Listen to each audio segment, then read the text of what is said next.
I'm your host, Brother Michael Imhotep.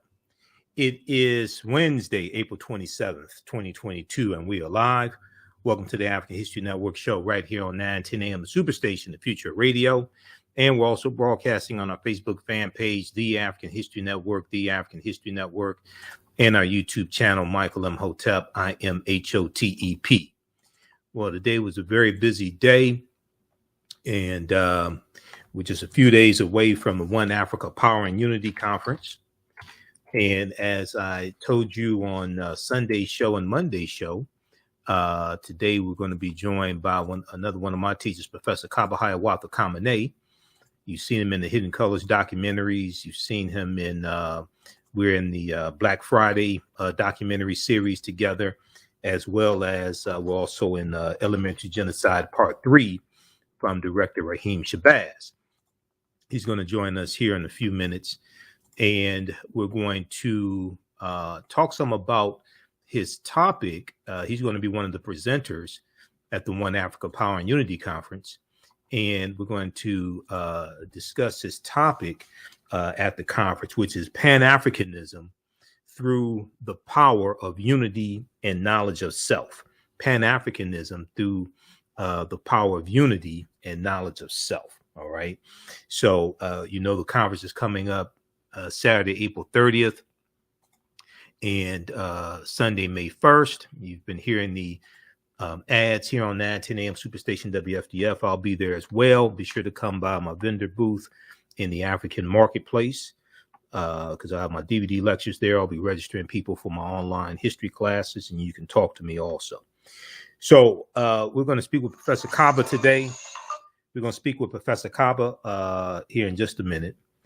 And then also I want to do, there was a story dealing with Emmett Till that I saw a couple days ago, that April 22nd. Associated Press has this story, and it was picked up by the Detroit Free Press. All the news outlets carried this story. Emmett Till's relatives want the woman who accused him prosecuted for 1955 kidnapping. Now, I posted this on our Facebook fan page, The African History Network, and it got, I think, close to 3,000 likes and hundreds of comments. Okay, so we're going to talk. We're going to talk about this as well. Okay, this is very interesting. All right. Emmett Till's relatives want the woman who accused him prosecuted for 1955 kidnapping. And what we found out in this article here is that back in 1955, so we know Emmett Till was killed August 28th, 1955 in Money, Mississippi.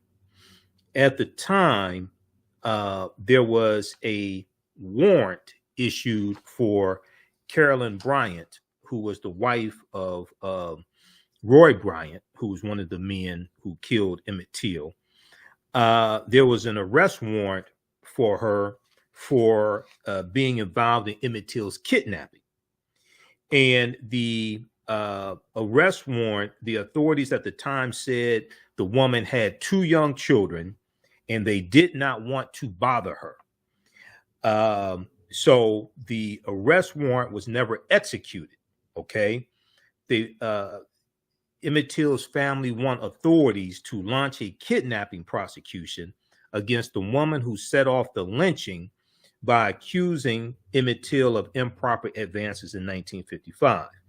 FBI records show Carolyn Bryant was never arrested or brought to trial in a case that shocked the world for its brutality.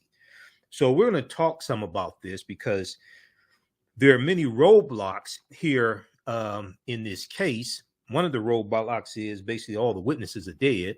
1. 2, from reading the article here, the authorities don't know where the original arrest warrant is. Okay. And you need to have witnesses and have evidence. All right. So we'll talk some about this. And, we've dealt with Emmett Till here on the show numerous times. We know when the Department of Justice a couple of months ago, when the Department of Justice closed his case. We broke this down here on this show and explained why the Department of Justice could not bring charges. Okay. And many people were under the impression that Carolyn Bryant had recanted her testimony. Okay. And as we went through and broke down the actual evidence, there's no evidence that Carolyn Bryant actually recanted her testimony. Okay, so we broke this down here on this show, and we actually went through the 16-page Department of Justice report that they put out when they closed the investigation. Okay, so we're going to talk about that as well. I'm going to give you a quick update on a story that we dealt with on Monday's show, dealing with Ben Crump suing Wells Fargo over African Americans being discriminated against when it comes to refinancing home mortgages. I wanted to get to the follow-up to that story on yesterday's show, but we were so busy. We had Sister Felicia on from the One Africa Power and Unity Conference. We also talked about Joe Biden signaling that he's going to cancel some student loan debt, in addition to the $17 billion has already been canceled. So I didn't get a chance to get to that story. All right. So we'll deal with that, and we'll speak to Professor Kaba in just a minute here. All right. On the African History Network show, we focus on educating, empowering, and inspiring people of African descent throughout the diaspora and around the world. What you do for yourself, what you do to yourself, and what you allow other people to do to you and get away with is based upon what you think about yourself. What you think about yourself is based upon what you have been taught about yourself. All right, let's jump into this first story here, and this deals with waiting on to get Brother Kaba on the line. So this deals with this story right here, dealing with Emmett Till. Okay, and just a second.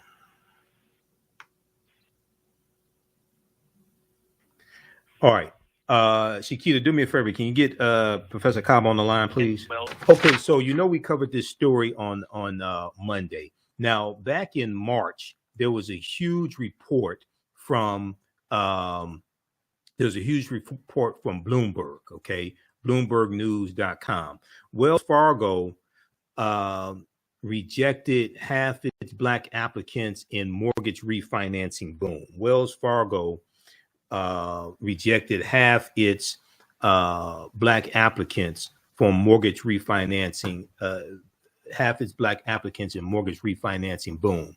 Fewer than half of Black applicants were approved by the biggest bank mortgage lender. All right. So, and as we talked about a couple of days ago, 47% of African Americans who applied to refinance their home mortgage with Wells Fargo, only 47% were approved. Okay, compared to 72% of white homeowners who were approved to refinance their home mortgage. Okay, now on Monday, April 25th, 2022, civil rights attorney Benjamin Crump held a press conference alleging Wells Fargo's discriminatory loan practices kills Black opportunity. Ben Crump, who has represented the families of Ahmaud Arbery and Breonna Taylor, held the press conference at the Mount Zion Second Baptist Church in Atlanta, and included several Black homeowners who have joined the class action lawsuit against Wells Fargo Bank. All right, let's just go to break. You listen to the African History Network show right here on 910 AM, the Superstation and Future Radio. I'm Michael Imhotep. We'll be back in a few minutes. The work that I do is larger than the fashion industry. It's larger than the art world. And I believe that I was born to bring newness into this world. I'm Kaia McIntyre. I'm 24 years old and I'm an artist. I create everything from paintings to jewelry design, metaphysical jewelry to be specific, and fashion design.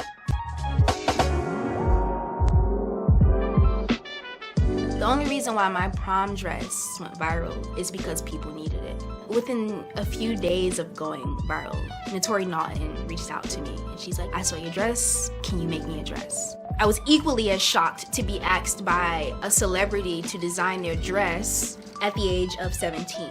That's just one person, and the list just continues to go on, to Janet Jackson, to Tyra Banks. It really hits home. That means that the discussion is happening on the grounds in real time. Hotep and the African History Network show. We deal with current events of history and politics, education, economic empowerment, entrepreneurship, relationships, love, sex, health issues, and much, much more. Unfortunately, many people confuse what racism is. Racism is a power structure. It was laws and policies that put us in this predicament. It's going to be laws and policies that take us out. So when you control the radius of a man or woman's thoughts, you can control the compass of his or her actions, because the mind can't do or teach what it doesn't know. We have it all on 910 AM Superstation. Welcome back to the African History Network show right here on 910 AM Superstation, the Future Radio. I'm your host, Brother Michael Imhotep. Once again, it is Wednesday, April 27th, 2022. On the line, we're joined by another one of my teachers and one of the presenters at the One Africa Power in Unity Conference taking place in Detroit, Saturday, April 30th, and Sunday, May 1st at the Doubletree Hotel. We want to welcome back to the African History Network show, Professor Kaba Hiawatha Kamene. Hotep, brother, how you doing tonight? Hotep to my brother Imhotep. Thank you for the invitation, brother. Been looking forward to this conversation. We go back a ways, brother. Yes. And I'm just happy to be back here with you again. Absolutely, man. Going back to like 2009, man, and I remember you came to speak at the African Village, man, the convocation of the African Village. So yeah, we go back a ways, brother. Oh yeah, and you brought me to Detroit a couple times too. Yes, we did that too. We did some joint lectures together, also. Yep, absolutely, man. Yep. So, yeah, no doubt. So, people are looking forward to your presentation that's coming up this weekend. And your topic you're going to deal with in a nutshell, Pan-Africanism through the power of unity and knowledge of self. And for those that are not familiar with Professor Kaba, he's a historian. He taught in the public school system in New York, all different grades, but he's a historian. He's an author, lecturer. He's in the documentaries. We're in Elementary Genocide Part 3 together from director Raheem Shabazz. We're in the Black Friday series from director Rick Mathis. He's also in the Hidden Colors documentaries and also 1804 as well from director Tariq Nasheed. So, brother, give people a synopsis of what you're going to talk about in your presentation. So, point that I'm trying to make, as I looked at all the other great scholars that will be there and the information that they'll be sharing, because I wanted to come from the perspective to understand that when we talk about one Africa united, one of the things I've come to realize is that before you can unite with somebody else, and that could be anybody outside yourself, right? Before you can unite with anyone else outside of yourself, you have to first unite with yourself. Yes. And the way in which I believe you unite with yourself is to know yourself. Mm-hmm. And so it becomes important that self-knowledge, know who you are. And when I say this, brother Imhotep, I'm not just speaking as an African. Yes. I'm speaking about as a human being, as an organism that's living on the earth. Who are you? Why are you here? Right. What's your purpose? Each and every one of us has been given a divine purpose to fulfill. No matter who we are, no matter where we find ourselves in the station of life, we all have a purpose. And I believe as an educator, one of the things that I worked on with our students was to facilitate them finding that purpose, not giving it to them. Right. You can't tell somebody what their purpose is. Only the person can know that. But it is the self-exploration that allows you to facilitate and understand who you are and what gift you've been given. Every human being has been given a gift. Right. No matter what it may be, all of us have a gift. You to facilitate and understand who you are how do you make it better? Dr. John Henry Clark, who I consider to be my teacher, always says, Booker T, that's before I was Kaba. Yes. He said, perfect your craft. Always do better. Mm-hmm. Always know you can do better. And so what I'm attempting to do is to talk about the importance of uniting with brothers and sisters around the world. I, like Dr. Clark, my proverb is, and by the way, I'm a foundational Black American. Okay. And because of this conversation that we're having, it's important for us to be able to, at least from where I'm coming from, I can be a foundational Black American and also be a Pan-African. Mm-hmm. Because to me, it's Pan-African or perish. This is what Dr. Clark used to say. Yeah. No one group is going to get out ahead over everybody else. We're either going to stand together or we're going to fall apart. Exactly. And you know, I just had Dr. Leonard Jeffries on Sunday, and that's one of the things he talked about, Pan-Africanism or perish. But go ahead. You know, for me, that's the bottom line. And I believe that I have dedicated my life to my people. I've dedicated my life to peoples of African American descent, mm-hmm. foundational Black Americans, however we want to term that. I've lived my life doing that, but never at the expense of another brother or sister from another part of the diaspora. If you are from Ghana, you're my family. If right. you are from Jamaica, you are my family. Mm-hmm. If you are from Puerto Rico, you are my family. Whether you embrace it or not, whether you accept it or not, that's your business. But as far as I'm concerned, the African diaspora is my family. But at the same time, I can also be proud of my people who come from the colonies, come from the continental United States of America. Right. And I believe that if you're Jamaican, you should look out for your people. You should look out for other Jamaican people. If you're from Puerto Rico, you should look out for other Puerto Rican people. If you're an African from Holland, you should look out for other your people. Because as each group get ourselves together, we then make a better contribution to the diaspora itself and Africa, the continent, in herself. Yes. But you got to know yourself. Beyond just your culture, you have to know your place in the cosmic reality. Absolutely. And that's what I'd like to talk about. And I'd like to talk about the science of how to study it. Okay, the science of how to study. Now, let me ask you this question here. Let's deal with some definitions quickly, because people come to these conversations with different levels of understanding of history.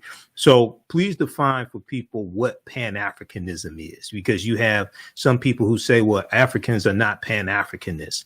And you have some people thinking that they have to, Pan-Africanism is a religion or something like that, or I ain't no African, you know, I'm Black. So explain to people, what is Pan-Africanism? Okay, from my definition, mm-hmm. just the way I'm contributing my ideas. Okay. Pan means all. Yep, in Greek. Yep. Africa means Africa. So Pan-African means all African. Now let me give you an African terminology. Okay. Like my brother Maafa has given us. Okay. It's called Nebu Afrika. Nebu means all, mm-hmm. but not just all in the terms of human beings, all in terms of nature. Okay. And Afrika, Afrika, Afrika, it means the very nature of the flesh of all that embodies us as a people and as a nature. Okay. So to me, Pan-African is, if you want to be specific, it is all people who embrace their African history and culture. All people who embrace their African history and culture. Yes. Now, I made a little bit of a change in a sense, because, you know, we talk about people who say that, well, there are Africans who don't embrace African Americans. There are African Americans that do not embrace people from the Caribbean. Mm-hmm. And there are African Americans that don't embrace their own African American. That's what I'm about to say. And they're African people that don't embrace themselves. They're African Americans who hate their own people. And largely, we have to understand, Brother Cobb, and I'm going to let you finish. We have to understand, we African people in this country have largely been taught to hate themselves and see reality through the eyes of Europeans. Okay, So we have to come to that realization. That's at the foundation. Absolutely. That's why we have to reclaim African history and culture, because Bantu Stephen Biko, one of our great South African freedom fighters, who was portrayed by Denzel Washington in the movie in 1987, Cry Freedom, Bantu Stephen Biko said the most potent weapon in the hands of the oppressor is the mind of the oppressed. So we have to take our minds back. That's it. And, that's the bottom line. I'll give you an example. I always tell this story about back in the day. I was introduced in 1975 to a musician by the name of Bob Marley from Jamaica. Bob Rasta Marley.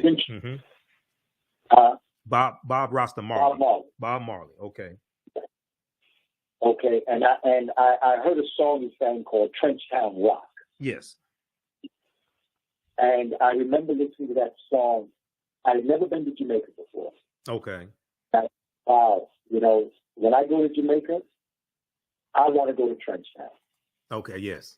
And my wife and I, when we got married in 1981, she was from Jamaica. Mm-hmm. And we went for our honeymoon to Jamaica, and I met people there, and they said to me, is there anything you want to do? Like, you want to go to the Taino Museum? You want to go to the Marcus Garvey Memorial? At the time, Bob Marley had already joined the ancestry, and they said, you want to go to his memorial? Mm-hmm. And I said, yeah, I want to do all that, but one thing I want to do is go to Trenchtown. Trenchtown, yep. There were a lot of people that told me that Trenchtown was bad man's land. You don't want to go to Trenchtown. Okay. They robbed you. They beat you up. They do things. And I said, no, I want to go to Trenchtown. And so we found somebody that would take us to Trenchtown.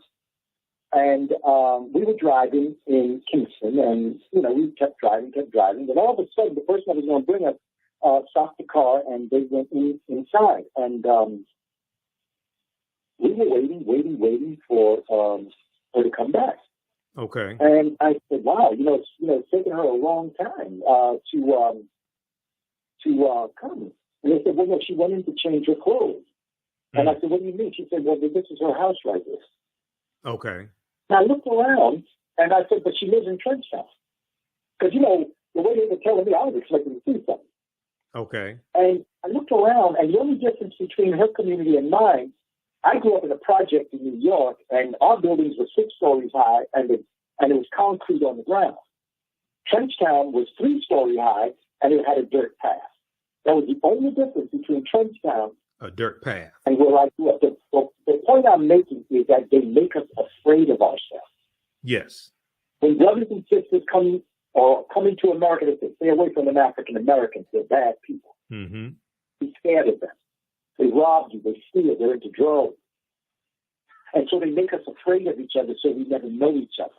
Exactly. Okay, hold that thought right there, Professor Kaba. We're coming up on a break. Hold that thought right there. We're coming up on a break. They're playing my music. We'll let you continue on the other side of the break. Listen to the African History Network show. We're speaking with Professor Kaba Hiawatha Kamene, another one of my teachers. He'll be speaking at this weekend's One Africa Power and Unity Conference. Visit our website, AfricanHistoryNetwork.com. We have the information there. We'll give you more information on the other side of the break. We'll be back in a few minutes. Jeanette Davis is a well-established author with 6 published books. Black Survival in White America from Past History to the Next Century was published in 1995, and it delves into the history of African Americans before slavery up to contemporary times. The Great Divide Between Blacks and Whites was released in 2008, and her autobiography, Black Just Like My Mama, was published in 2010.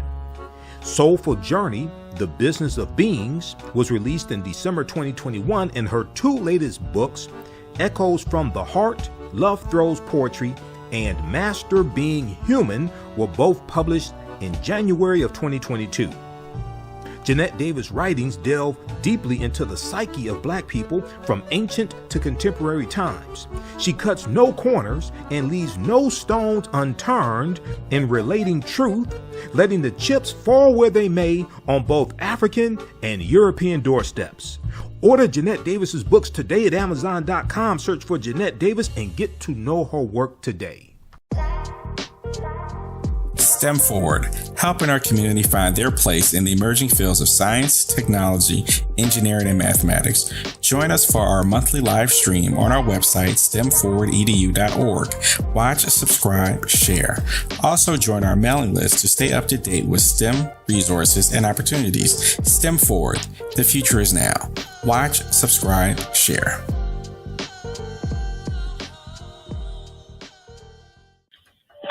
910, the Superstation, Detroit's only African American talk radio. Welcome back to the African History Network show right here on 910 AM Superstation, the Future Radio. I'm your host, Brother Michael Imhotep. It is Wednesday, April 27th, and we're speaking with Professor Kaba Hiawatha Kamene. The call-in number is 313-778-7600, 313-778-7600 is the call-in number if you have a question or comment. He's going to be speaking this weekend at the One Africa Power and Unity Conference. Visit our website, AfricanHistoryNetwork.com, AfricanHistoryNetwork.com. We have the information around the homepage of our website and the link to click on to register. This is taking place Saturday, April 30th, Monday and Sunday, May 1st at the Doubletree Hotel, 525 West Lafayette Boulevard. If you cannot attend in person, you can live stream it around the world. I'll be there at the conference also. Be sure to come by my vendor booth, and I'll have my DVD lectures there. You can register for my online history classes that I teach also. So let's go back to the phone line. Okay, Professor Kaba, so right before the break, we were talking about knowledge itself when we're talking about Pan-Africanism and your concept of what Pan-Africanism is. Go ahead and finish your thoughts, please. My bottom line is that we have to introduce ourselves to each other. Yes. That's my point. My point is that when folk come here, we need to come together and begin to express ourselves as to who we are to our brothers and sisters. Yes. I have met phenomenal brothers and sisters from all around the world who respect, admire, and identify with us as their brothers and sisters. I spend great deals of time talking to brothers and sisters like that. I also know that there are those that may not care to be there, and I understand that too. I spend my time talking to those who are listening. Right. And it is they who we speak to that are receptive to us that then can go and talk to others to explain to them who we are as a people. Because as an African American, the one thing that's very important to understand when you come to America from any part of the world, if you're coming to America for a better opportunity, you need to thank African Americans. Yes. Because African Americans is what made America great. It is on our backs that America was built as the place that would be the kind of place that would give benefit and would be beneficial for other people. But if you don't know that history, then you come here with the explanation that other people who would wish to have you be against us, and you believe them. Right. No place in the world that I've ever visited that I do not pay homage and respect to the elders of that community. Right. Wherever it may be. In Mexico, Holland, UK, United Kingdom, Egypt. I pay homage to the Africans there because it is they who made their country what it is. Right. It is the African American, the foundational Black American, that labored on the enslavement camps here in the United States and gave of their lives, their blood, their sweat, their tears, and fought for a better opportunity that made America the so-called democracy that they claim it is. If you want to know how democracy is in America, look to the conditions that African Americans are in. And that can be your measuring stick as to the success of democracy. And right now, as I look, America ain't doing too. Right, exactly. And we're also fighting against domestic terrorists and domestic terrorist sympathizers who are trying to overthrow the government, suppress our vote. They 147 of them, 139 in the Senate and 139 in the House and 8 in the Senate, voted not to certify the 2020 election results. And we see this constant erosion. We see this constant attack not just on voting rights, but on African Americans in general. We see these anti-Black, anti-African policies being put in place. We look at Governor Ron DeSantis in Georgia. We look at Brian Kemp in Florida. So this is, as I've said before, and I want to go to this slide here dealing with a quick definition of Pan-Africanism from the book Pan-Africanism for Beginners here in just a second. But as I've said before, all this is taking place right now, Brother Kaba, and you taught history. This is a continuation of the Civil War and Reconstruction. Okay, the January 6, 2021 insurrection is a continuation of the Civil War. And it's a continuation of Reconstruction ending, the Compromise of 1877, and the attacks on African Americans during the Jim Crow era after Reconstruction ends. It's a continuation of the Clinton, Mississippi riot of 1875, Vicksburg, Mississippi massacre 1874, all of that. So this is why it's so important to understand history. There was an article from Time magazine, and I have it up here on the screen so people can see it. This is an article I reference a lot, and I deal with this in my class that I teach, dealing with from the Civil War to the Civil Rights Movement and Black Power, 1865 to 1968. The name of this article is called "A New Report Finds That 45 States Are Failing to Teach Students About the Period That Shaped Race Relations After the Civil War." They're talking about Reconstruction. And they cite Eric Foner, historian Eric Foner, Pulitzer Prize winning white historian. But he draws a direct connection between the violence, the political violence, January 6th, and the violence that was imposed upon African Americans that brought about an end to Reconstruction. To one of the things was surrounding politics and to suppress our vote, and the violence that continued after Reconstruction ended as well. You want to comment on that? Well, that's why Dr. Clark would say, "I'm surprised that you're surprised." Exactly. I'm surprised that you're surprised. Yep. Nothing has changed. This is who they've always been. Mm-hmm. When people talk about the danger of democracy falling, America has never been democratic. Yes. Yep. Not to live up to its not to live up to its highest ideas, and to really live up to the Constitution, what it promises in the Constitution. There's never been that. Not for us. Well, when they wrote the Constitution, African people were enslaved, and women weren't far behind that. Yes. Yep. So they have never done this. Mm-hmm. So that this is a work in progress right now, yep. And it's African Americans who are the measuring of what a democracy is in America. Yep. And so we as a people have to get ourselves together. We must take the initiative to reach out to our brothers and sisters and to let them understand. This is why the One Africa Conference is so important, right? Because we have people like Dr. Theophilus Obenga and others who are coming with this knowledge and wisdom for us to be able to understand who we are as a people, as a global people. But I even take it further as it relates to the books that I've written, as it relates to us as a cosmic people. Yes. As a people of nature. And so we have got to take into our hands. Dr. Clark also has a piece up on YouTube where it's titled, "You Ain't Got No Friend." Mm-hmm. And what's happening now, even between Ukraine and Russia, I'm doing a webinar series. Okay. And it's up on my Facebook page. It's also on my website, www.kabakamene.com, where I'm actually tracing what is going on as the African is moving into the northern climate, getting caught in an ice age, and how they're acting. Mm-hmm. What's going on between the Ukrainians and the Russians was going on 5,000 years ago. There's nothing new here. Conflict, yeah. The Ukrainians and the Russians are the same people. Yes, yeah. This is the Hatfields and McCoys. Right. They've been fighting each other. That's all they know is to fight each other. Yep. And if you go back, go ahead and finish your thought. No, I'll follow you. Yeah. You go back to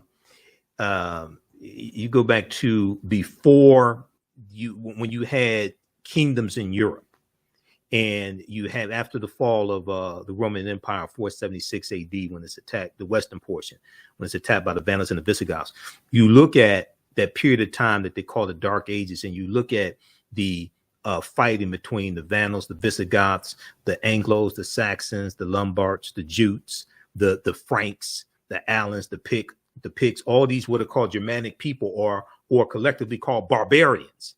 Right. When you go study, then they form from kingdoms, they form countries.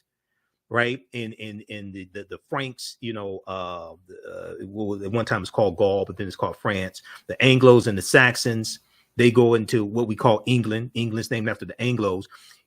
When you go and look at their history, just going back from, say, World War I, World War II, back to when they were Germanic people or barbarians and fighting and killing one another. They've been fighting and killing one another for hundreds and hundreds of years. You know, really over 1,000. Really over just in that recent time. War during wars. Yes. They were. Listen, go to Wikipedia and put in the bar "wars in Europe." I was going to do an overall presentation, but I have to stop because the listing of the wars in Europe went page after page after page. Right. Yeah. They have fought over fighting. Exactly. Okay. And so what we're looking at now is nothing more than the same of what has been going on for thousands of years. Yep. Okay, hold it right there. We're coming up on a break. When we come back from the break, I want to deal with this definition of Pan-Africanism and let you finish up as well. Everybody, you listen to the African History Network show. We're speaking with Professor Kaba Hiawatha Kamene. We'll be back in a few minutes. Abundant Capital Group is a real estate investment company with over 20 years of experience in real estate. They specialize in two areas of real estate. One, they solve real estate problems with creative financing solutions that give the seller the most money for their property. And two, they show individuals how to get a higher rate of return on their investment capital with real estate note investing. If you are looking to sell or need to sell your property, here is what they provide. Market value offer, even if you have little or no equity. They typically pay all closing costs, which can be thousands of dollars. They close on a date of the seller's choosing, and the seller does not have to be out of the house at the time of closing. They take the property in an as-is condition, and the seller is not required to make any repairs. Give them a call or email them today for a free consultation and see how they can help you with your real estate needs. Call them at 973-475-8488. That's 973-475-8488. Visit their website, abundantcapitalgroup.com. That's abundantcapitalgroup.com. And email them at acg@abundantcapitalgroup.com. Follow them on Instagram and Facebook at Abundant Capital Group. The work that I do is larger than the fashion industry. It's larger than the art world. And I believe that I was born to bring newness into this world. I'm Kaia McIntyre. I'm 24 years old and I'm an artist. I create everything from paintings to jewelry design, metaphysical jewelry to be specific, and fashion design. The only reason why my prom dress went viral is because people needed it. Within a few days of going viral, Notori Naughton reached out to me and she's like, I saw your dress, can you make me a dress? I was equally as shocked to be asked by a celebrity to design their dress at the age of 17. That's just one person, and the list just continues to go on to Janet Jackson, to Tyra Banks. It really hits home. That means that the discussion is happening on the grounds in real time.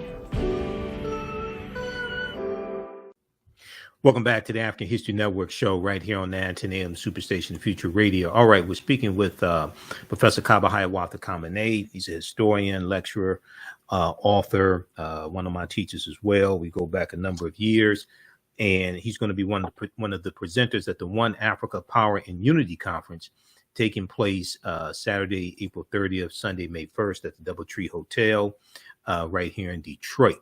Okay, so we have the information at our website, AfricanHistoryNetwork.com, AfricanHistoryNetwork.com, and click on the link there. You can register for the conference.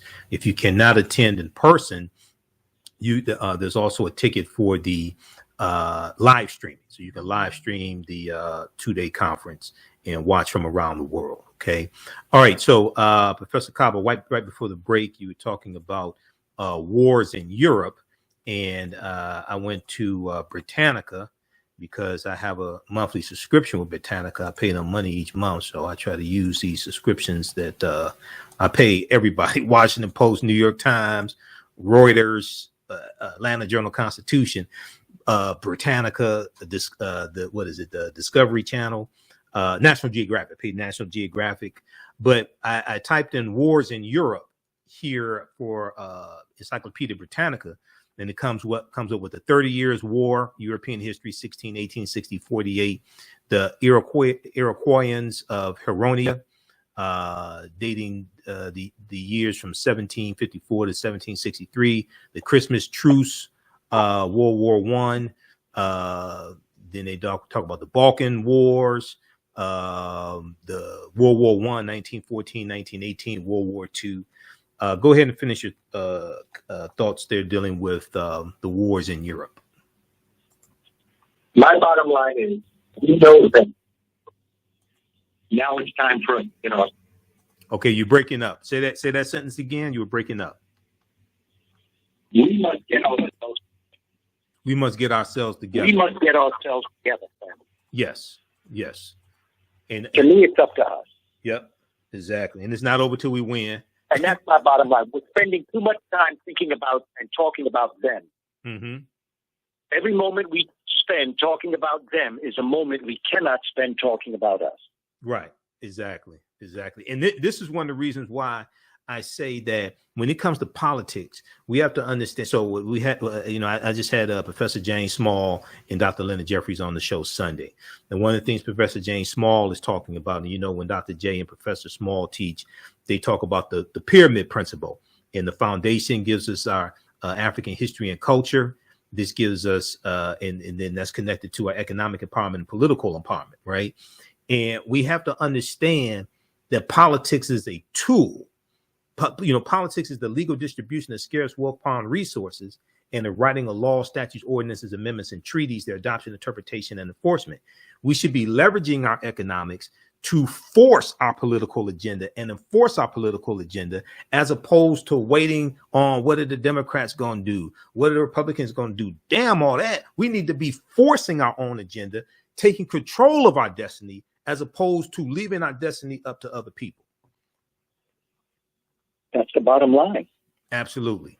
Our proverb or our mantra when we get up every morning, mm-hmm. when we look in the mirror and love the creator that we're looking at, yes, we should say, if it is to be, it's up to me. Yes. But it can't be up to you if you don't know who you are. So it goes back to self-knowledge, and that's what I want to talk about this Saturday. Yes. At the One Africa Conference. Exactly. Now, very quickly here, because we only have a few minutes left here in the show. The book Pan-Africanism for Beginners by Sid Lamel, pages 11 through 13. And I have a slide up here on the screen. I deal with this in a lot of my presentations. He gave a brief, general, easy to understand definition of Pan-Africanism. Pan-Africanism is an ideology that African people around the world and throughout the diaspora should be united. It deals with social, cultural, political, economic, material, and spiritual aspects. Okay, it doesn't matter who, and I added this in, it doesn't matter who your colonizer was or who your colonizer is. Okay, Pan-Africanism teaches that the fate of African people worldwide is intertwined, and we share not only a common history, but a common destiny. Do you think that's an accurate general synopsis of what Pan-Africanism is? Absolutely. And there's evidence of it. Okay. There's evidence of the cultural unity of Black Africa, as Dr. Sheikhat Diop has shown us, the great Senegalese scholar. Mm-hmm. When you look at the music of America, and you look at the music of Africa, when you look at dance, when you look at culture, when you look at our food, when you look at how we conduct ourselves, right? When you look at the spirituality of Nigeria, Yoruba, mm-hmm. when you look at the spirituality of Spanish-speaking Africans that practice Santeria, the French-speaking Africans, Voodoo, yes, the Portuguese-speaking Candomblé, Obia of the English-speaking Caribbean, and whether they realize it or not, the American Black Baptist minister, all goes back to Africa. Okay. There is a cultural unity amongst us. Right. It differs because of geographic locations and because of different influences that environment may have. But when you get down deep inside of it, once you go back, you always get Black. Once you go back, you always get Black. Exactly. And the way I say it is, the deeper they dig, the blacker the planet gets. The more research they do, the older we get. Okay, because there's archaeological discoveries coming out, man, every other week, and they keep having to push the timelines back. You remember Juvenile had the song "Back That Thing Up" like 1999. I tell them when these archaeological discoveries come out, they keep having to back that thing up. They keep having to back the timelines up. Yeah, always, and it's going to go back even further, mm-hmm. and it's going to go back not only further but more accurately when we begin to determine for ourselves, yes, and we analyze our history. Mm-hmm. But we must do this. Exactly. You know, power is the ability to define and shape reality, and have other people accept your definition of reality as if it were their own, as our great scholar Dr. Wade Nobles teaches us. Okay, brother. Well, look, we're out of time here on the African History Network show here on 910 AM Superstation WFDF. Let people know how they can follow you, get in contact with you, your website, social media platforms. Thank you for the opportunity, brother. Family, please go to my website, www.kabakamene.com, KABAKAMENE.com. You can download my free e-course and study guide, and you can keep up with my work. You can also get my books that I've written, Spirituality Before Religions, Shabaka Stone, and Story of Professor William Leo Hansberry. And my Instagram page I use as my community bulletin board. I keep us up to date as to work that I'm doing, some of the ideas that I have. I post some of my ideas, and that's at Kaba Kamene, KABAKAMENE. And if you should be so inclined, my Cash App is $ Kaba Kamene 7. Okay. Thank you, family, for your support. $. Thank you, brother Imhotep. Let me just get a shit. $ Kaba Kamene 7. Okay. And also, shout out to Amadeus Christ as well. Kaba is in the documentary Out of Darkness from director Amadeus Christ. And I know Amadeus, we've done a screening together of the documentary. But also, Heavy is the Crown is the new documentary from director Amadeus Christ is coming out. And Professor Kaba and Professor James Small are in the new documentary Heavy is the Crown as well. Okay, brother, well, look. And go ahead. Heavy is the Crown I filmed in Detroit. Yeah, you filmed that in Detroit. Okay. All right. He filmed me for a documentary. It's dealing with business, so I guess hopefully it'll come out next couple of years. He filmed me. It was at Nandy's Knowledge Cafe. He filmed me when she was on Woodward Avenue. He filmed me there a few years ago. Okay. Yeah. So okay. All right, brother. Yeah, okay. All right, brother Kaba. Look, you have a good night. Hotep to you and the family. Congratulations on the new grandbaby. Also, I talked to your wife tonight. She told me you have a new grandbaby. That's it. Yep. I call it Kika. Sage Rose. Thank you, my brother, and the very best to you and to yours and to all that are listening. Yes. Keep in mind, keep on keeping on. It ain't over till we win. Yep. And for our children, the future wealth of the planet is solar power. Yep, solar power. And isn't it interesting where the sun shines the brightest, the people are the most melanated. It's like the Creator put wealth in our backyard. Right. All right, brother, we're out of time. Hotep, have a good night. All right, everybody. Thanks for those watching on Facebook and YouTube. Keep watching for a few more minutes. We're going to keep going. We're going to try to squeeze in this story here dealing with Emmett Till. Visit our website, AfricanHistoryNetwork.com. Right now, it's correct wrong behavior is not over till we win. Wakanda forever. We'll talk to you tomorrow. Peace. Okay. All right, everybody. All right. So that was Professor Kaba Kamene. Great interview with him. And I want to remind you, you can still register for my new 10-week online course. We had class number 1 on Saturday, April 23rd was class number 1 of ancient Kemet, the Moors, and the Maafa, understanding the transatlantic slave trade, what they didn't teach you in school. We deal with thousands of years of history and what leads up to the transatlantic slave trade taking place. Okay. And we go through, look at this history chronologically. I do a PowerPoint presentation. We have book references, articles, video clips. And we have a preview of the class right on the homepage of our website also. I'm going to post a link here again. So the class is on sale, $80, regularly $130. As soon as you register, you can watch class number 1 that we just did. The next class is Saturday, May 7th, because I'll be at the One Africa Power and Unity Conference. And I was trying to see if there's a way I could do teach a class this weekend. I can't do it. I'll be at the conference all weekend. And then there's the gala.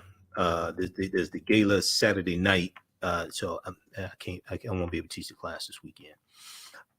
So next class is Saturday, May 7th. Okay. I'm going to post a link here. As soon as you register, you can watch class number 1. There's also bonus content that you can watch, and I'm uploading more bonus content also. All right. And then we also have a bundle pack where you can register for all 3 classes that I teach. We have a bundle pack that's $120. That also includes from the Civil War to the Civil Rights Movement and Black Power, 1865 to 1968. Okay. Class number 1 starts up Sunday, May 1st. Sunday, May 1st, 2 p.m. to 4 p.m. Eastern Standard Time. All right. And that we deal with history from 1803 with the Louisiana Purchase and the Haitian Revolution through 1968. We deal with the Civil War, what leads up to the Civil War taking place, Civil War, Reconstruction, Jim Crow era, Great Migration, World War I, World War II, Civil Rights Movement, Black Power Movement, and we deal with all that history, okay? And we deal with it chronologically. So that second class starts up Sunday, May 8th. Then the third class that I teach is Great African Women in History, the Mothers of Civilization. So we have the bundle pack here. If you've taken any of my online classes in the past, email me at AHNshow@AfricanHistoryNetwork.com, AHNshow@AfricanHistoryNetwork.com. You'll get 50% off. All right. Okay. So I want to squeeze in this this next story here. This is dealing with let me see here. Let's go. Yeah, we're going to go to the Emmett Till story. All right. So I posted this article on our Facebook fan page, the African History Network, a few days ago. And it got over 3,000 likes. Got over 3,000 likes, hundreds of comments. Emmett Till's relatives want the woman who accused him prosecuted for kidnapping. Emmett Till's relatives want the woman, Carolyn Bryant Donham, want the woman who accused him prosecuted for kidnapping. And what this article reveals is that there was a arrest warrant. There was a arrest warrant for kidnapping issued in 1955 for Carolyn Bryant Donham, who was the wife of Roy Bryant, who was one of the men who killed Emmett Till. The arrest warrant was never executed. Okay, it's an interesting story behind this. All right, so if we look at this article here. And this is from the Associated Press. It was picked up by the Detroit Free Press. I looked at a number of different articles. Most of the articles out there picked up the story from the Associated Press. It's the same story. So this is from April 22nd, 2022. It says, stymied in their calls for a renewed investigation into the killing of Emmett Till, relatives and activists are advocating another possible path toward accountability in Mississippi. They want authorities to launch a kidnapping prosecution against the woman who set off the lynching by accusing the Black Chicago teen of improper advances in 1955. Now, Carolyn Bryant Donham was named nearly 67 years ago in a warrant that accused her in Emmett Till's abduction.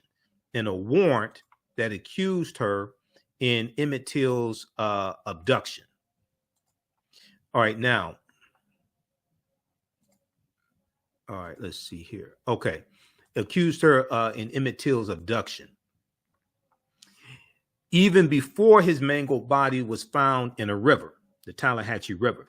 Now, FBI records show that she was was arrested or brought to trial in a case that shocked the world for its brutality. So she was never put on trial. She was questioned, but she was a witness. She was questioned, but she wasn't on trial. She wasn't charged with anything. The arrest warrant was never executed. Okay, so here's what happened. Authorities at the time said that Carolyn Bryant had 2 young children, and they did not want to bother, her. Carolyn Bryant Donham's then husband, Roy Bryant, and another man, J.W. Millam, his half brother, were acquitted of murder, okay, by an all-white jury.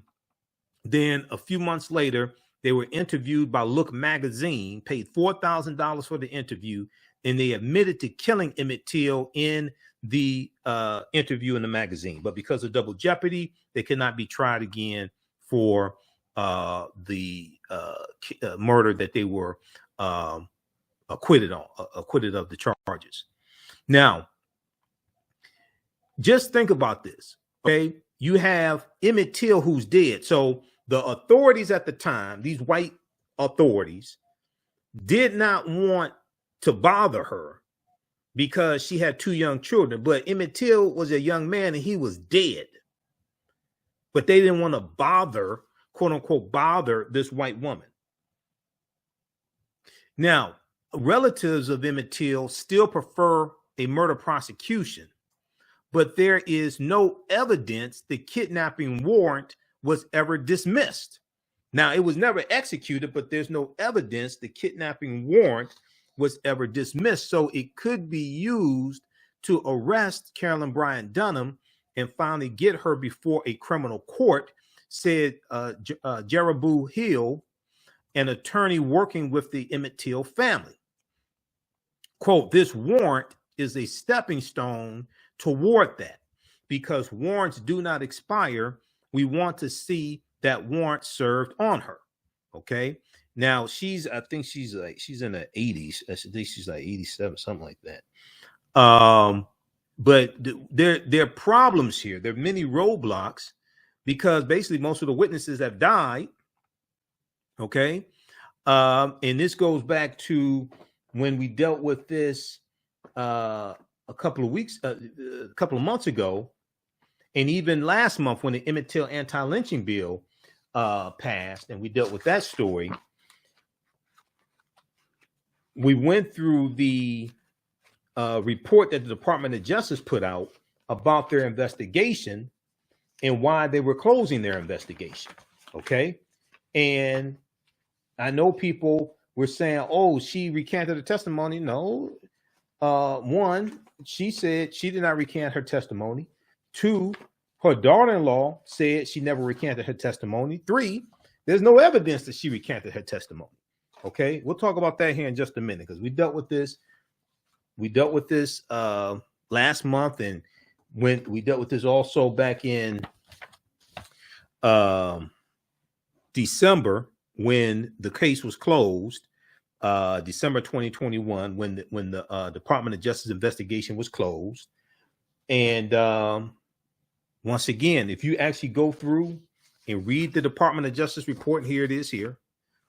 We went through it, a lot of it here on the show. If you actually read through it, you'll see why they closed the report. The name of it is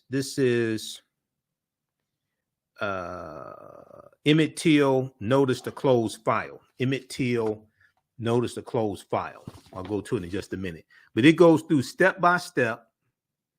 It goes through step by step through the whole investigation, what they were able to find, what they couldn't find,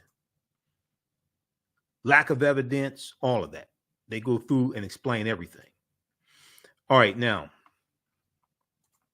let's go back to this piece here. So witnesses have died in the decades since Emmett Till was lynched, and it's unclear.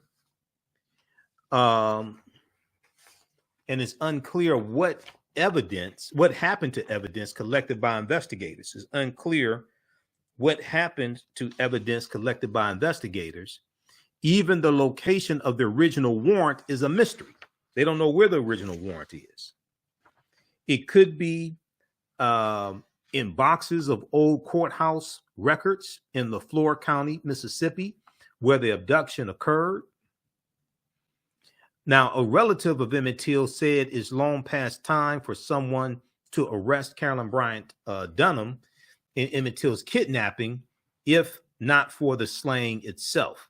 Quote, Mississippi is not the Mississippi of 1955, but it seems to still carry some of that era of protecting the white woman, said Deborah Watts, a distant cousin of Emmett Till, who runs the Emmett Till Legacy Foundation. Now in her late 80s and mostly living in Raleigh, North Carolina, Carolyn Bryant Donham has not commented publicly on calls for her prosecution. She did not seem to know she had been named in an arrest warrant in Emmett Till's abduction until decades later, said Dale Killinger, a retired FBI agent who questioned Carolyn Bryant Donham more than 15 years ago. He said, quote, I think she didn't recall it. She acted surprised. I think she didn't recall it. She acted surprised. She's 88 years old, because I have another article here from Yahoo News that they picked up from AtlantaBlackStar.com. So I have the news, she's right around 87, 88 years old. Okay. So here's a picture of her here and her husband. All right. Back at the trial. September 22nd, 1955. Carolyn Bryant rests her head on her husband Roy Bryant's shoulder after she testified in Emmett Till murder court case in Sumner, Mississippi. Okay. Now, the Justice Department closed its most recent investigation of the killing in December of 2021, when the agency said Carolyn Bryant Donham had denied an author's claim. Author Timothy Tyson had denied his claim that she had recanted her claims about Emmett Till doing something improper to her in the store where she worked in the town of Money, Mississippi. The writer, Professor Timothy Tyson, could not produce. Now, this is extremely important. Okay, he could not produce any recordings. He could not produce any recordings or transcripts to back up the allegation, authorities said, that he basically started making about a month before he went on his book tour to promote his book about Emmett Till, called The Blood of Emmett Till. Emmett Till's relatives met in March of 2022 with officials, including District Attorney Dwayne Richardson, the lead prosecutor in LaFleur County, but left unsatisfied, Deborah Watts said. Quote, there doesn't seem to be the determination or courage to do what needs to be done, end quote. Well, see, the tricky thing is that you have to have evidence. And that's like was frustrating here. This is a 67-year-old case. Basically, most of the witnesses are dead. You have to have evidence. Richardson has been in office for about 15 years and was the first Black person to serve as president of the Mississippi Prosecutors Association. He did not return phone messages or emails seeking comment about a potential kidnapping case. Now,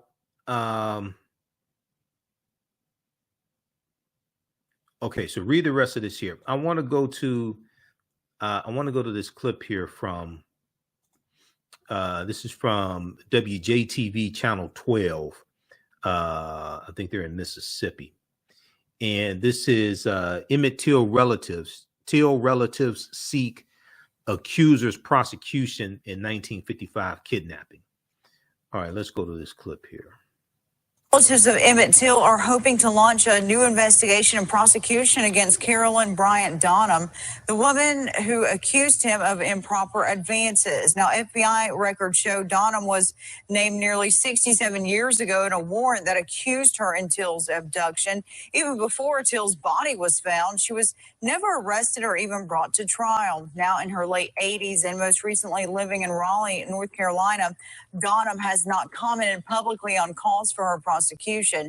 She did not seem to know she had been named in an arrest warrant in Till's abduction until decades later.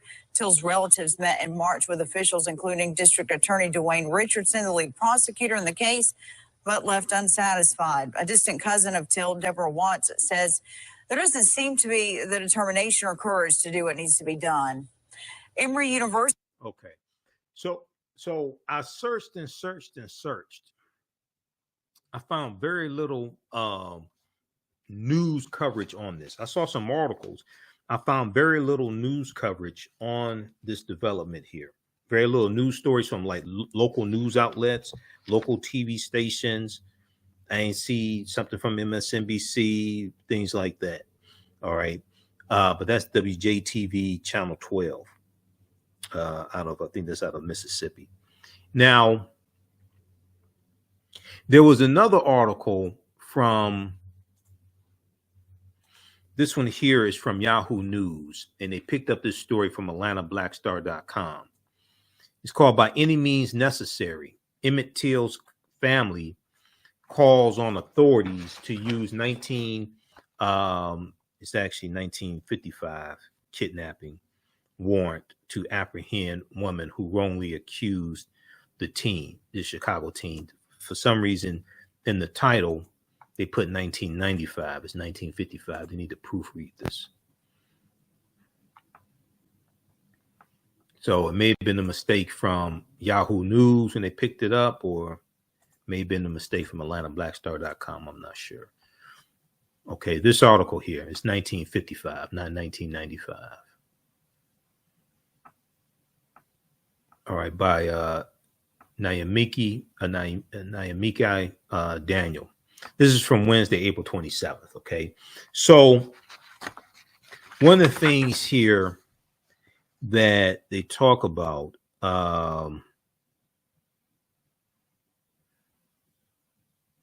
in the article, we scroll down here, Roy Bryant.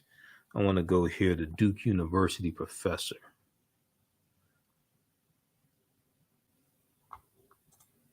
Okay, U.S. Department of Justice reopened a closed investigation into Emmett Till's murder and kidnapping in 2017 after a professor, Timothy Tyson, wrote in a book, the book is called The Blood of Emmett Till, that Carolyn Bryant Donham confessed to him about lying in court about the events leading up to the crime. Okay, now, once again, when that story broke in 2017 and the headlines were saying that she recanted her story and all this stuff, I read numerous articles on this. I talked about it here on this show, the African History Network show. But I still had questions because I kept reading and reading and reading. And I'm like, okay, where's this smoking gun that you said that you had? And the biggest smoking gun that I could find in statements from Professor Timothy Tyson was, he said that she gave him a readout of the transcript, and he said she pointed to a portion and said that's not true. But he never said what was not true. He put out a statement that said, she said, nothing that boy did could justify what happened to her. Well, we know that. That's not evidence either. So if we look at this article here,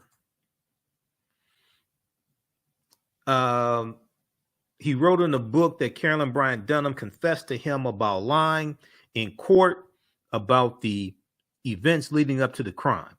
Duke University professor Timothy Tyson said Carolyn Bryant Donham told him in 2008, okay, very important, 2008. He interviewed her twice. In 2008, her daughter-in-law was present for both interviews, okay? He said that Carolyn Bryant Donham told him in 2008 that Emmett Till had never held her waist, touched her hand, and said, "How about a date, baby?" This is what he alleged that she said in an interview he did in 2008. Donham, who is now 88 years old, denied recanting her story when questioned by the FBI, because the FBI launched this investigation in 2017 because of the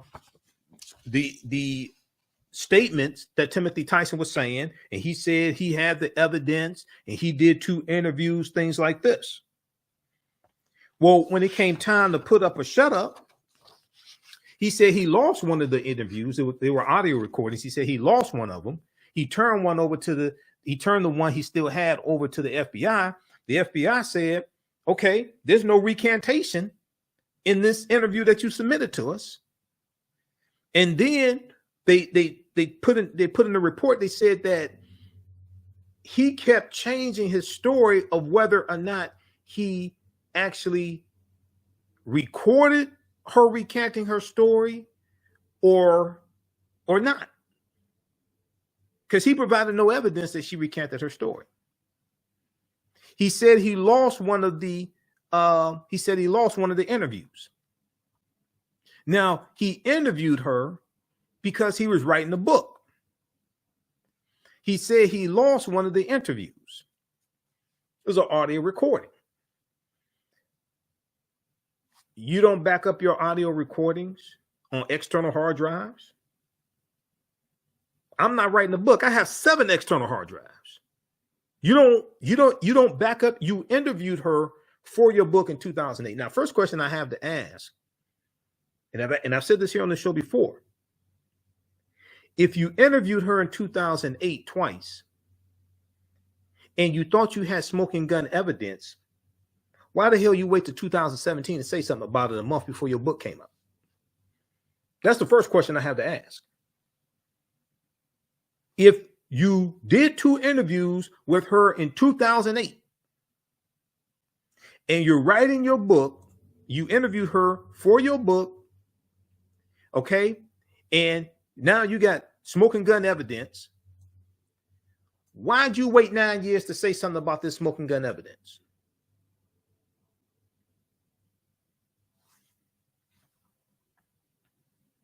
Now, Professor Timothy Tyson did not record the confession. Federal prosecutors said it would be impossible to prove that she did recant her testimony because they don't have any evidence she did it. Just him saying she spilled the beans, and he has no evidence she spilled the beans. Carolyn Bryant Donham did not explicitly say that the physical encounter did not happen.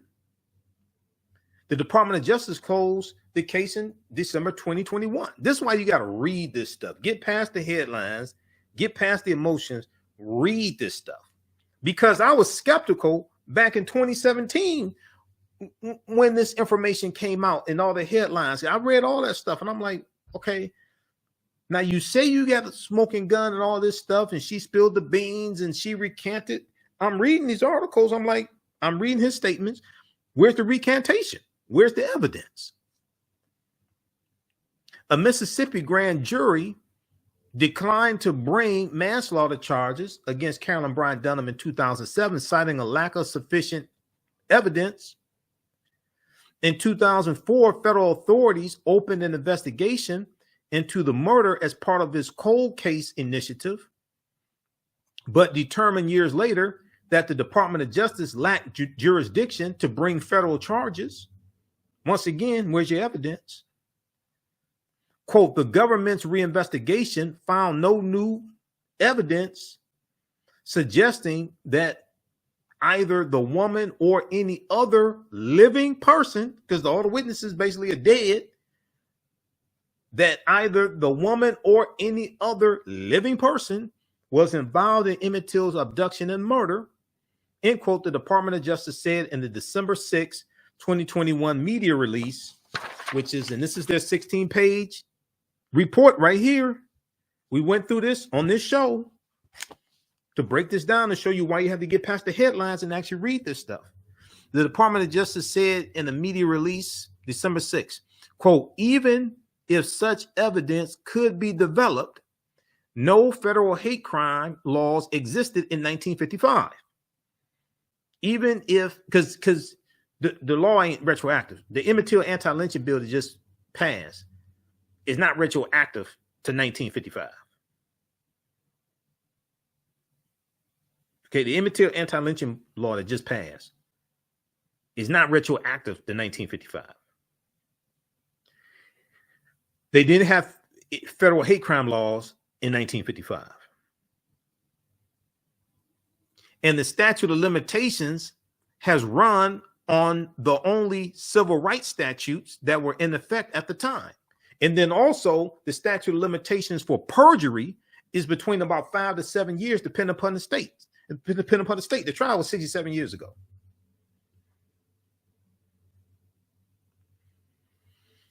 Okay, now, very quickly here, because we're running out of time and I have a lot of work to do. If we go back and look at this report that we looked at before, and I'm just going to focus on pages 4 and 5. You can go read the rest of it. This is the actual report that the Department of Justice put out when they closed the case.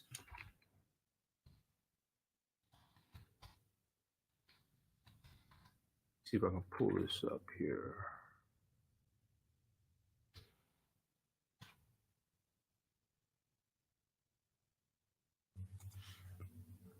Okay.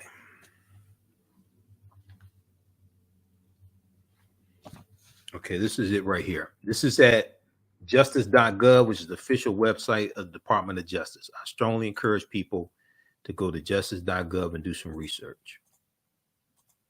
All the press releases and things like this, all the news dealing with the Department of Justice is at justice.gov. So if we look at this briefly here, I want to focus. This is from December 6, 2021. I want to focus on pages, pages 4 and 5. Section D,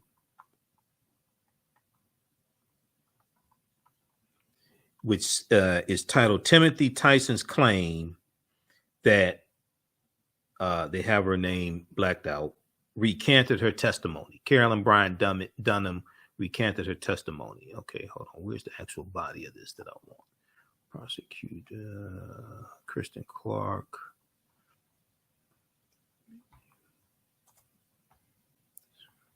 Where's the body of this?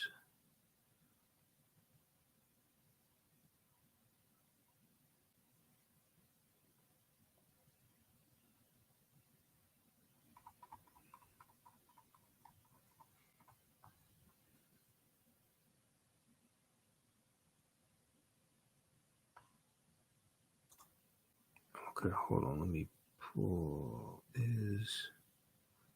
Okay, this is what I want right here. It's notice to close file. Emmett Till notice to close file. This is what I want. That's what the document is called. Emmett Till notice to close file.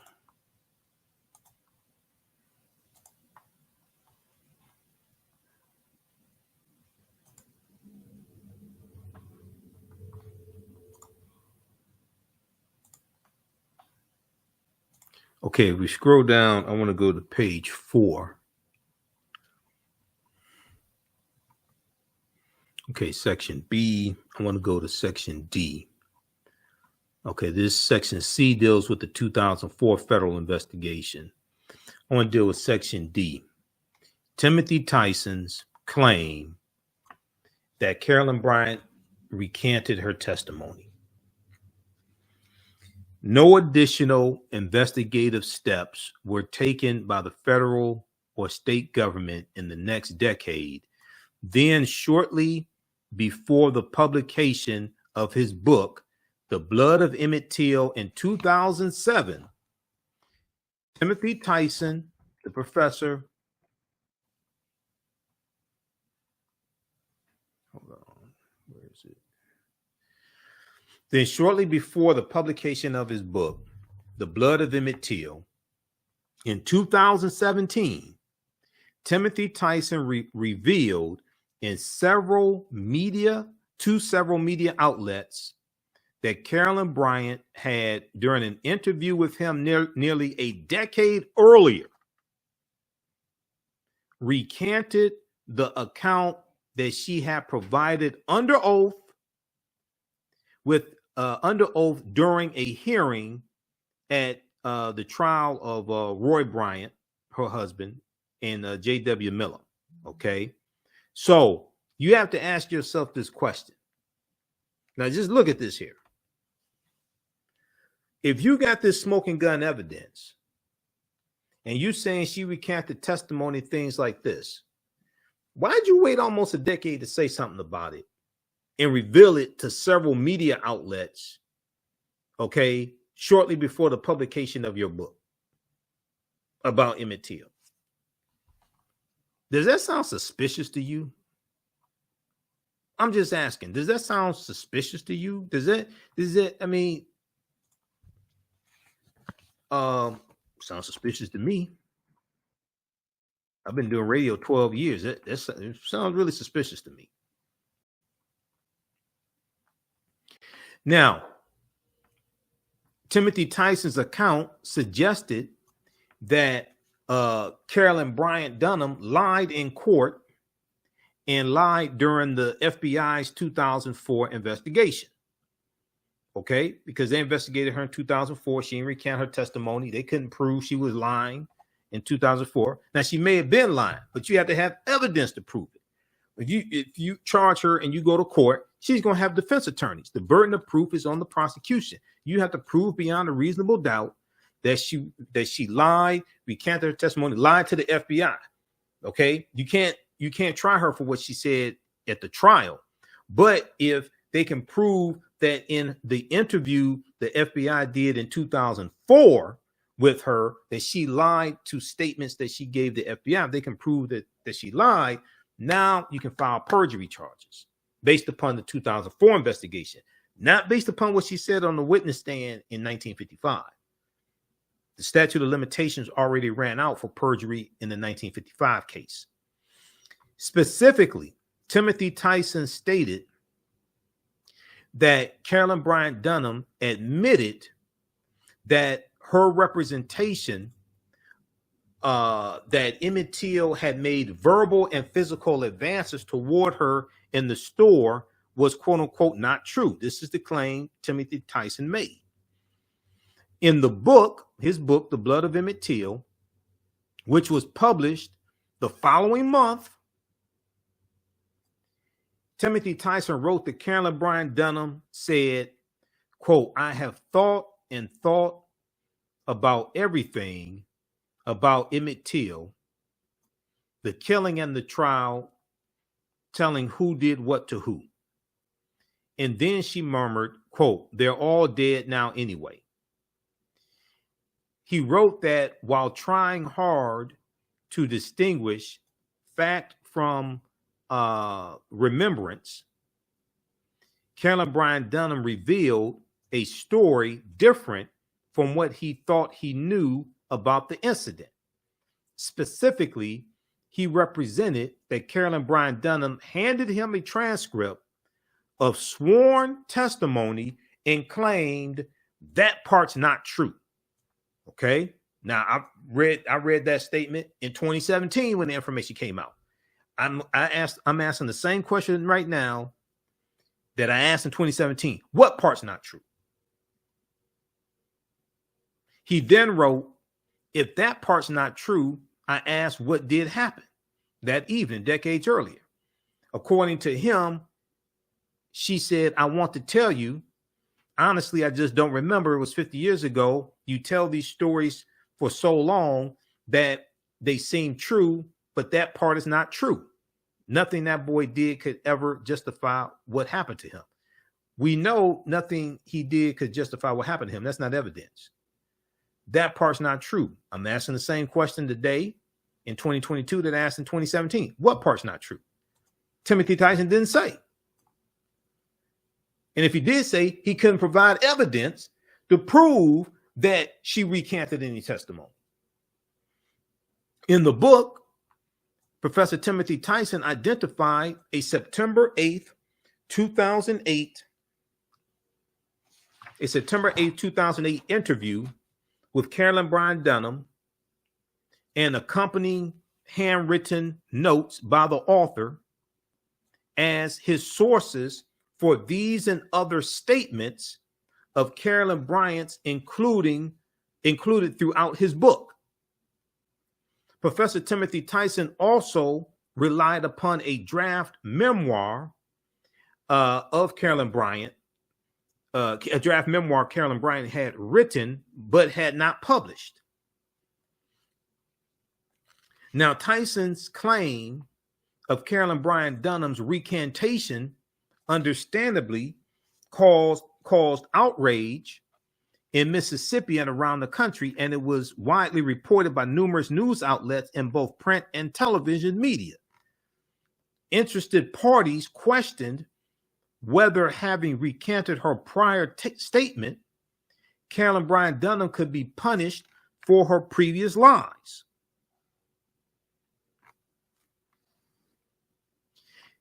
If confirmed, a recantation of Carolyn Bryant's account of what happened inside the store would raise questions about the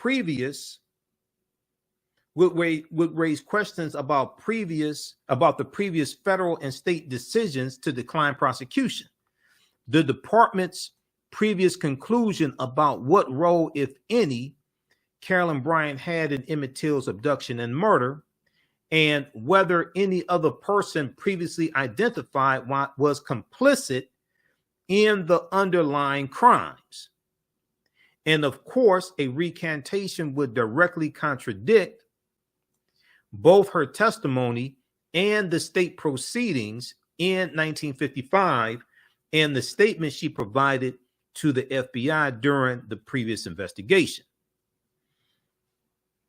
The current investigation, which ended December 2021, was designed to identify evidence corroborating Professor Timothy Tyson's claim that Carolyn Bryant Donham recanted her 1955 testimony and whether there was additional evidence identifying: one, previously unknown information having been complicit in Emmett Till's abduction and murder; two, any previous unknown living subject; and three, a basis to support any other federal or state charges.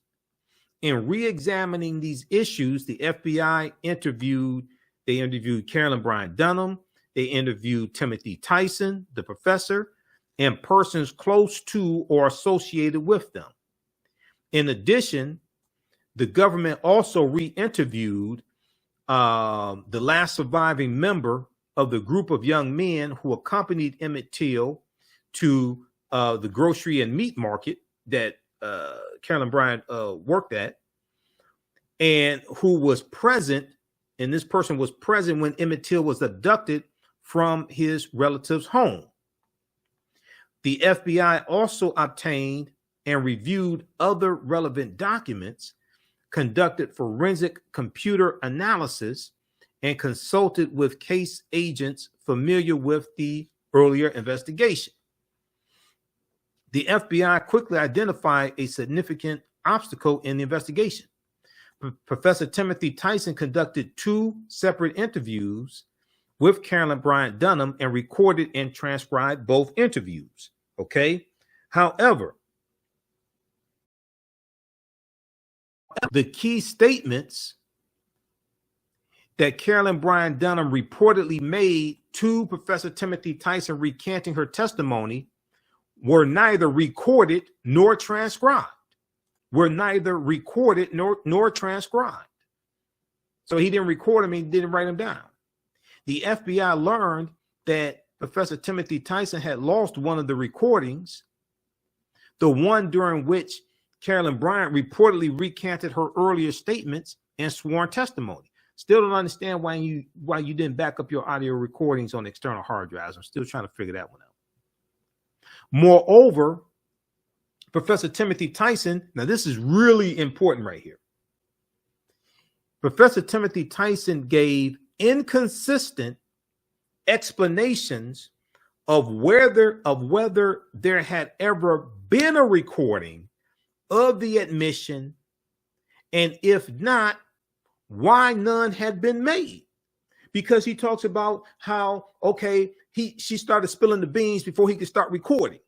So did you record her recanting testimony, or you didn't record her recanting testimony? Do you have evidence that she recanted testimony, or you don't have evidence?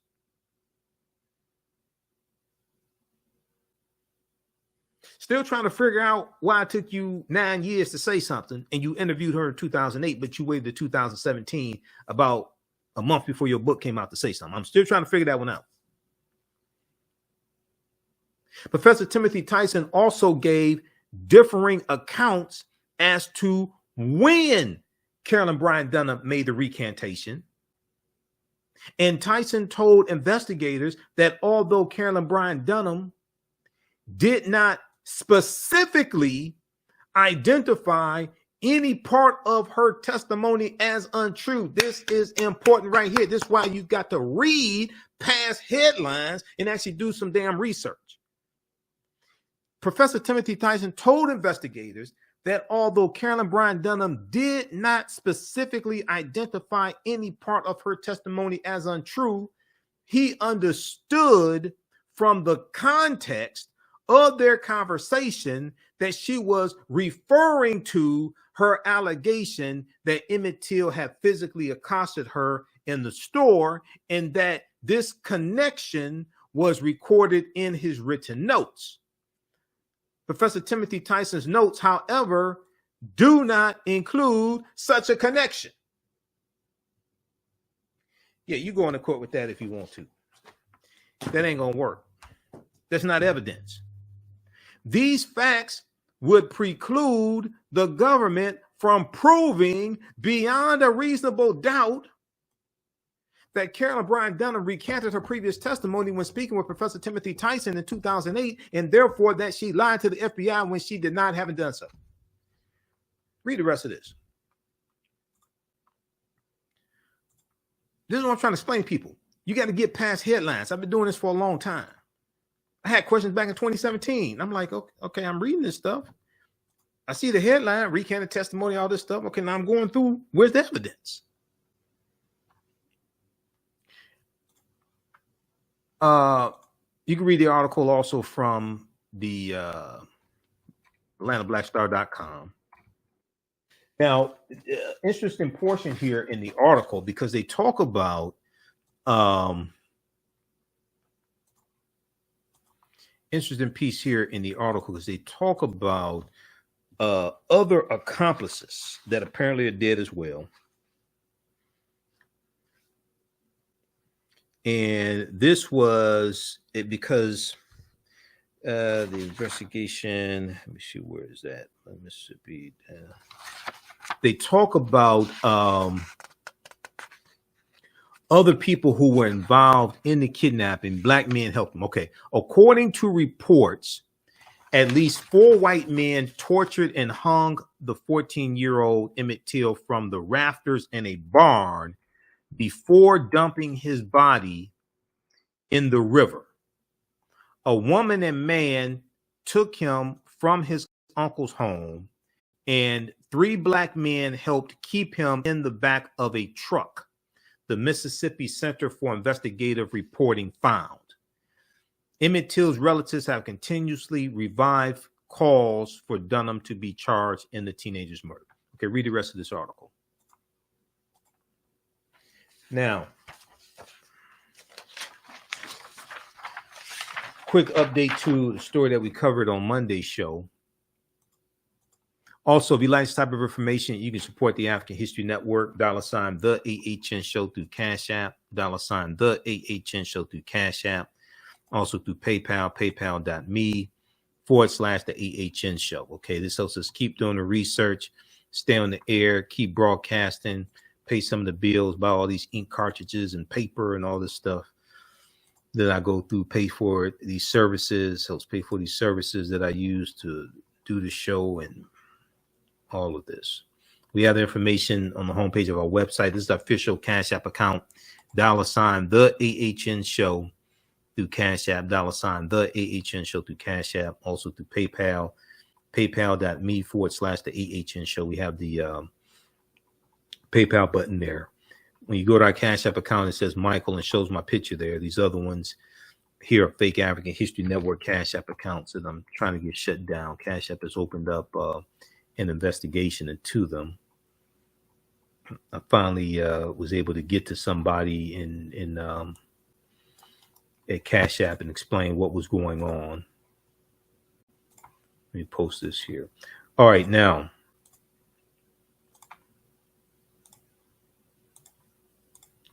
we talked about the Wells Fargo story on Monday, and we played an excerpt of the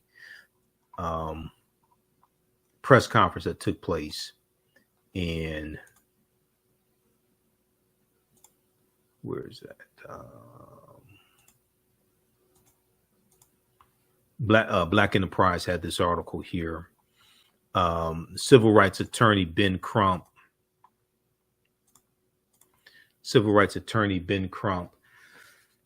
says Wells Fargo discriminatory loan practices is killing Black opportunity. And this deals with Wells Fargo allegedly discriminating against African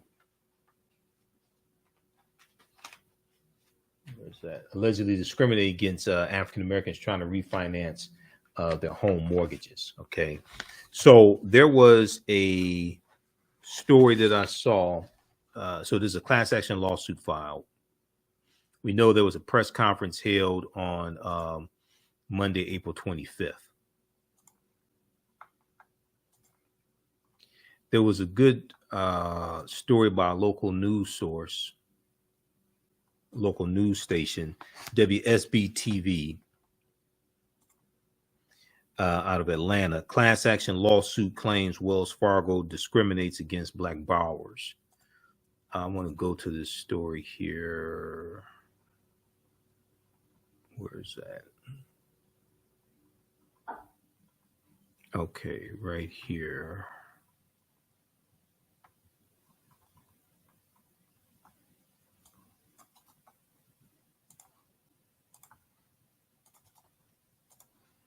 Okay, let's go to this. Let's go to this clip here, and this story here from WSB TV Channel 2 out of Atlanta.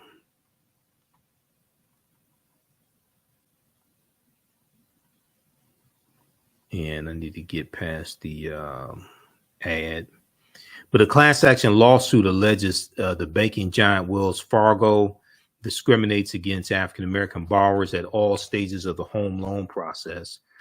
Henry Yamina is a IT professional with a sterling credit record, and he had down payment money ready to purchase a home, but he said there was no explanation for why his mortgage with Wells Fargo, where he's banked for 2 decades, was never approved.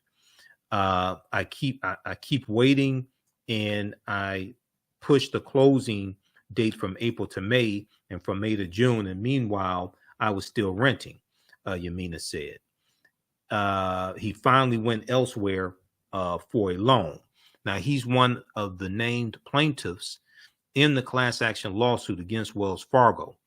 Attorneys behind the lawsuit gathered with clients at the Mount Zion Second Baptist Church in Atlanta's historic Old Fourth Ward to discuss the case. They're discriminating against Black people, and it's systemic, Benjamin Crump said. The lawsuit alleges Wells Fargo denies mortgages for Black borrowers more often, charges higher interest rates for Black borrowers, charges them higher costs and fees, and offers African Americans fewer refinancing opportunities. Okay, let's go to this. Let's go to this clip here. Just a second.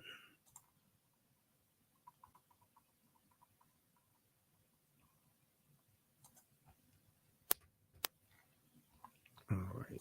Discriminating against African American. Action News investigation uncovers allegations of racial discrimination against Wells Fargo Bank. A lawsuit alleges that the bank's discriminating against African American borrowers. Wells Fargo customers who are part of the suit gathered today in Atlanta, sharing some of their stories. Channel 2 investigative reporter Justin Gray covering this tonight live in Atlanta's Old Fourth Ward Park. And Justin, this is a class action lawsuit that could eventually affect thousands of people. Yeah, Justin, the class action alleges that Black borrowers are both more likely to be turned down for a loan and more likely to pay more for a loan at Wells Fargo. Wells Fargo tonight calling it an unfounded attack. I pay on time. My credit is good. An IT professional with a sterling credit score and down payment money ready to go, Henry Umayana, said there was no explanation for why his home loan with Wells Fargo, where he's banked for 2 decades, was never approved. I keep waiting, and I pushed the closing date from April to May, from May to June. And meanwhile, I was still renting, you know. Umayana finally went elsewhere for the loan. He's one of the named plaintiffs in this class action lawsuit, alleging Wells Fargo discriminates against Black borrowers at all stages of the mortgage process. Attorneys behind the class action gathered with clients today at the Mount Zion Second Baptist Church in Atlanta's historic Old Fourth Ward. They're discriminating against Black people, and it's systematic. The lawsuit alleges Wells Fargo denies mortgages for Black borrowers more often, charges higher interest rates for Black borrowers, charges them higher costs and fees, and offers fewer refinancings. I thought I was a shoo-in. Atlanta resident Christopher Williams long worked in finance himself and says the real estate loan Wells Fargo offered him came with a much higher rate than it should have, and then he found elsewhere. My credit score was just under 800 before I applied. When they told me my credit score, when I applied, they told me it was 100 points less. Wells Fargo characterizes the lawsuit as, quote, unfounded attacks, telling us in a statement, we are deeply disturbed by allegations of discrimination that we believe do not stand up to scrutiny. We are confident that we follow relevant government-sponsored enterprise guidelines in our decision-making and that our underwriting practices are consistently applied, regardless of a customer's race or ethnicity. Seems like the only common denominator was the color of the applicant's skin. Now, Wells Fargo counters this evening to us that it is the largest lender for home loans for African Americans in the country.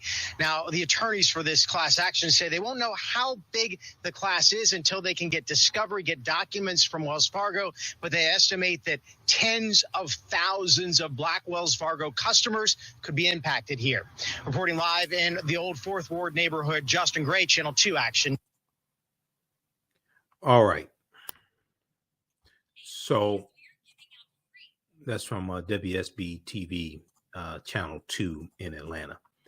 All right, look, we have to get out of here. Remember, at the African History Network, we focus on educating, empowering, and inspiring people of African descent throughout the diaspora and around the world. Right now, it's correct wrong behavior. It's not over till we win. Wakanda forever. We'll talk to you tomorrow. Peace. What does self-care mean to you? To us, it's an opportunity to reconnect with nature. A chance to create something remarkable. At Sage and Elm Apothecary, our handcrafted skincare and household products immerse you in Earth's sweetest nectar, connecting you to nature in a way you never imagined. See for yourself and visit us at sageandelmapothecary.com.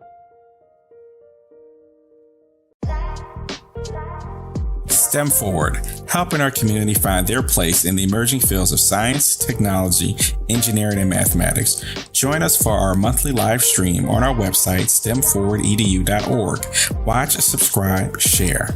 Also join our mailing list to stay up to date with STEM resources and opportunities. STEM Forward, the future is now. Watch, subscribe, share.